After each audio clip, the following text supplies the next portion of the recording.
Cigarette کا. میں پہلے بھی بتا چکا کہ یہ میں بہت وثوق سے آپ کو بتا سکتا ہوں کہ حمیرہ اصغر کی موت منشیات کے استعمال کی وجہ سے نہیں ہوئی, اور باقی بہت سارے شواہد نے میرے اس دعوے کی تصدیق بھی کی ہے. حمیرہ کی اپنی بھی ڈرگس کے اگینسٹ بہت ساری ویڈیوز موجود ہیں, اور اگین جو چیزیں برآمد ہوئیں, جو اس کا سرکل تھا, جو اس کے کمروں سے, جو اس کے اپارٹمنٹ سے اشیاء ملی, ان سے بھی یہ بات بالکل واضح ہو جاتی ہے کہ کسی طرح کی ڈرگس میں نہیں تھی حمیرہ اصغر, اور سگریٹ کے استعمال کے بھی کوئی شواہد نہیں تھے, کیونکہ اگر وہ سگریٹ پیتی ہوتی تو ایک خالی پیکٹ اور ایک فلٹر ملنا یہ سمجھ میں نہیں آتا. سو یہ بھی ظاہر تحقیقات کو کوئی نہ کوئی رخ ضرور دے گی یہ بات. اس کے علاوہ یہ بتایا جا رہا ہے کہ جو آخری میسج ریسیو ہوا حمیرہ اصغر کے فون پر وہ 10 اکتوبر کو تھا, اور 7 سے 10 اکتوبر کے دوران ان کے دوستوں نے بھی انہیں فون کیا. جو اس بلڈنگ کا چوکیدار تھا وہ بھی ان کو فون کرتا رہا, لیکن ان کی جانب سے رسپونڈ نہیں کیا گیا. دیٹ شوز کہ 7 اکتوبر کو ہی جب انہوں نے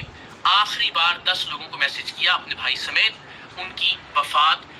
ہو چکی تھی. اور اگر کوئی یہ کہے کہ جی کوئی بیماری تھی, کوئی عارضہ تھا, تو جم ٹرینر سے جو آخری تحقیقات کی ہیں پولیس نے, اس کے مطابق وہ اتنی فٹ تھیں کہ 3 گھنٹے تک وہ جم کیا کرتی تھیں. سو اس بات کا امکان بہت کم ہو جاتا ہے کہ کسی طرح کا کوئی اچانک ہارٹ پرابلم ان کو ہوا ہو, یا کسی طرح کا کوئی ایسا عارضہ جو کہ عام طور پر جو فٹ لوگ نہیں ہوتے ان کو لاحق ہو سکتا ہے. سو یہ تمام تر تحقیقات ہیں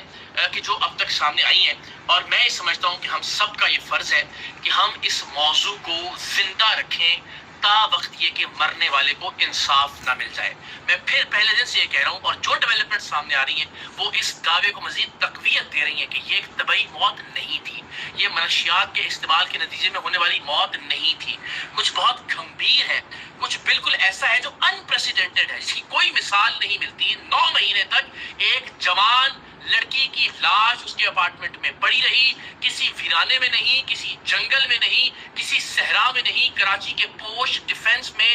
3ری منزل کے ایک اپارٹمنٹ میں. کسی نے اس کی بدبو کو محسوس نہیں کیا, کسی نے اس کی جو پریزنس تھی اسے مس نہیں کیا, اور کسی نے اس کا جو رابطہ تھا ٹیلی فون پر سوشل میڈیا کے ذریعے اسے نوٹس نہیں کیا. اور 9 مہینے بعد اتفاقاً اس کی لاش ملی, کیونکہ عدالتی عملہ گیا تھا اس اپارٹمنٹ کو خالی کروانے کے لیے. یہ کوئی بھی ایک نقطہ, کوئی بھی ایک پوائنٹ ہضم ہونے والا نہیں ہے. یہ یقیناً ایک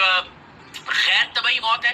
اور اب ظاہر مجھے یقین ہے چونکہ جس طریقے سے تحقیقات آگے بڑھ رہی ہیں, اور یہ بھی کہ موبائل فون جس طرح سے ان لاک کیے گئے,